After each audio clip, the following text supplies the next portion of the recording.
नमस्कार, स्वागत है आपका इंडिया न्यूज पर और मैं हूं आपके साथ स्वाति सिंह।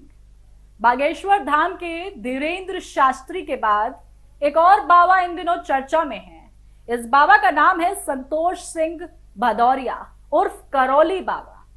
आप में से कई लोग करौली बाबा के आश्रम गए होंगे, कई जाने का प्लान बना रहे होंगे, कई ने करौली बाबा के बारे में काफी सुना होगा। लेकिन क्या आपको करौली बाबा का सच पता है? क्या आप जानते हैं करौली बाबा कौन है और कैसे एक किसान नेता करौली बाबा बन जाता है? चलिए आज आपको आपके करौली बाबा का एक जादू दिखाते हैं और कैसे वो जादू उनके लिए मुसीबत बन गया। उत्तर प्रदेश के कानपुर का एक बाबा इन दिनों चर्चा में है। इस बाबा का नाम संतोष सिंह भदौरिया उर्फ करौली बाबा है। करौली बाबा पर उसके एक भक्त ने बाउंसरों से पिटवाने का आरोप लगा दिया है। भक्त नोएडा के रहने वाला एक डॉक्टर है और एफआईआर तक उसने दर्ज करा दी है। इस बीच करौली बाबा ने एक वीडियो जारी करते हुए अपनी सफाई भी दी है। संतोष सिंह भदौरिया मूल रूप से उन्नाव के 12 सगवार के रहने वाले हैं। उनकी किस्मत उस वक्त बदल गई जब उत्तर प्रदेश और पूरे देश में महेंद्र सिंह टिकैत के किसान आंदोलन का डंका बज रहा था। उस समय कानपुर में धाकड़ किसान यूनियन नेता सतराम सिंह का मर्डर हो गया था। उसके बाद महेंद्र सिंह टिकैत ने संतोष सिंह भदौरिया को कानपुर के सरसोल क्षेत्र की पूरी बागदौड़ सौंप दी थी। किसान यूनिट के प्रदर्शन के दौरान उनकी पुलिस से भिड़ंत भी हुई थी। किसान नेता संतोष सिंह भदौरिया ने कुछ किसानों को पुलिस कस्टडी से छुड़वा भी दिया था, लेकिन इसके बाद पुलिस ने इसको पकड़कर जमकर पीटा और जेल भेजा। फिर गुंडा एक्ट और गैंगस्टर एक्ट लगाया गया। जेल जाने के बाद संतोष सिंह भदौरिया एकदम से किसानों में लोकप्रिय हो गया। फिर धीरे धीरे इनकी किस्मत बदलती चली गई। जब संतोष सिंह किसान नेता थे तब वे जजमाऊ के फ्रेंड्स कॉलोनी में जैन बिल्डिंग में अपने परिवार के साथ रहा करते थे। इसके बाद संतोष सिंह भदौरिया तब मशहूर हुए जब यूपीए सरकार में केंद्र मंत्री रहे श्री प्रकाश जायसवाल से उनकी नजदीकियां बढ़ी और उनको कोयला निगम का चेयरमैन बनाकर लाल बत्ती सौंप दी गई। हालांकि कुछ कांग्रेसी नेताओं द्वारा सवाल उठाने के बाद ही उनको बाद में निगम से हटाया गया था। इसके बाद संतोष सिंह भदौरिया गुमनाम हो गया। फिर अचानक उसका उदय उस वक्त हुआ जब उन्होंने करौली आश्रम बनाया। जी हाँ, कहानी यहां से शुरू होती है। दरअसल संतोष सिंह भदौरिया ने करौली में एक शख्स से कुछ जमीन खरीदी, जिसमें सबसे पहले उन्होंने शनि भगवान का मंदिर बनवाया। फिर थोड़ी और जमीन खरीदी और उस जमीन में करौली आश्रम बनाना शुरू कर दिया। इस आश्रम में उन्होंने आयुर्वेदिक हॉस्पिटल शुरू किया, जिसमें आसपास के गांव वालों का जड़ी बूटियों से इलाज करने का दावा किया जाता था। इसके बाद उन्होंने यहां पर कामाख्या माता का मंदिर बनवाया। फिर शुरू हुआ तंत्र मंत्र से लोगों का इलाज। जी हाँ, करौली आश्रम में संतोष सिंह भदौरिया के साथ उनके गुरु राधा रमन मिश्रा भी रहने लगे थे। गांव के लोग बताते हैं कि इसी दौरान संतोष भदौरिया ने तंत्र मंत्र का उपयोग करते हुए लोगों का इलाज करने का दावा करना शुरू कर दिया, जिससे वह धीरे धीरे पॉपुलर होने लगा।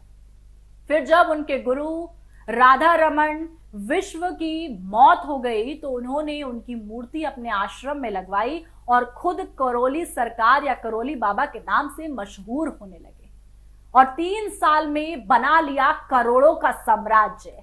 जी हाँ, संतोष बाबा आज भी अपने गुरु को ही करौली सरकार मानते हैं। इसके बाद संतोष बाबा ने अपने तंत्र मंत्र का प्रचार यूट्यूब के जरिए शुरू किया। देखते ही देखते करौली बाबा खूब फेमस हो गए।